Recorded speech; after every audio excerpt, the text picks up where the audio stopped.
Welcome to my channel Bharati's kitchen. আমি আজকে এই আটা দিয়ে একটা রেসিপি বানাচ্ছি, দেখো কিভাবে আমি বানাবো।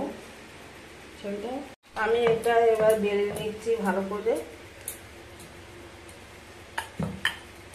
এবার এই রুটিটাকে আমি একটু বড় করে নিচ্ছি। দেখো এই হাত এইদিকে খোল রাখতে হবে, বা হাত ডান হাতটা এরকম খোল রাখে, এরকম করে যদি আমি দিই তাহলে অলরেডি রুটিটা বড় হয়ে যাবে। দেখো আমি এখানে একটা পেঁয়াজ কুচিয়ে নিয়েছি, একটা টমেটো নিয়েছি আর 4টে লঙ্কা নিয়েছি, একটা মিক্সি নিয়েছি। এখানে আমি পেঁয়াজটা দিয়ে দিচ্ছি, টমেটোটা দিয়ে দিচ্ছি, লঙ্কা 4টে দিয়ে দিলাম। এটা আমি বেটে নিয়ে আসবো। বাটিতে আমি পেস্টটা ঢেলে দিচ্ছি। এর মধ্যে আমি একটা ডিম ফেটিয়ে দিচ্ছি, একটু লবণ দিয়ে দিচ্ছি, একটু মরিচ গুঁড়ো দিয়ে দিচ্ছি। এবার এটাকে আমি ভালো করে ফেটিয়ে নেব। এখানে আমি 2 চামচ দই নিয়ে নিচ্ছি,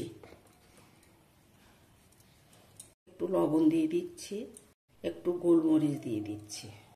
এটাকে আমি ভালো করে ফেটিয়ে নেব।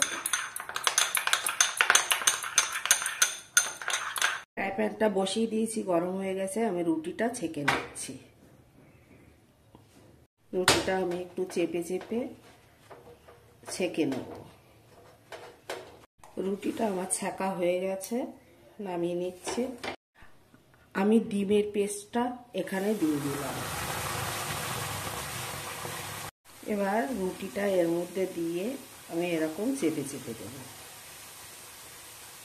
দইয়ের পেস্টটা আমি রুটির উপর দিকে দিয়ে দিচ্ছি।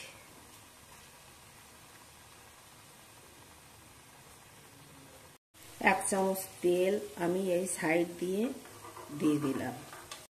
ডিমের পেস্টের ভাজাগুলো যে নিচে যে ভাজাটা প্রথমে দিয়েছিলাম সেটা আমি আবার তুলে এর মধ্যে দিয়ে দিচ্ছি। এবার এটাকে আমি এরকম ভাজ করে নেব।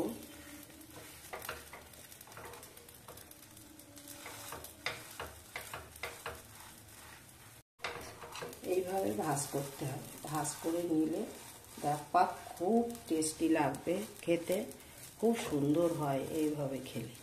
এটা তোমরা সকাল বিকালে টিফিনের জন্য করতে পারো। আমি একবারে ডিমটা ভেজে নিয়ে তারপরে এর মধ্যে দইয়ের মধ্যে দিয়ে দিয়েছি। দেখো কত সুন্দর হয়েছে। এটাকে আমি 2 ভাগ করে নিচ্ছি।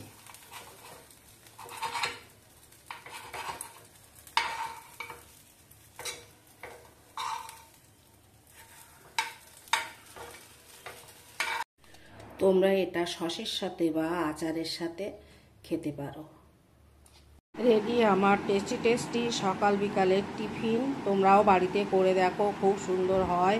এটা খেতে খুব টেস্টি, অল্প সময়ের মধ্যে তাড়াতাড়ি হয়ে যাবে।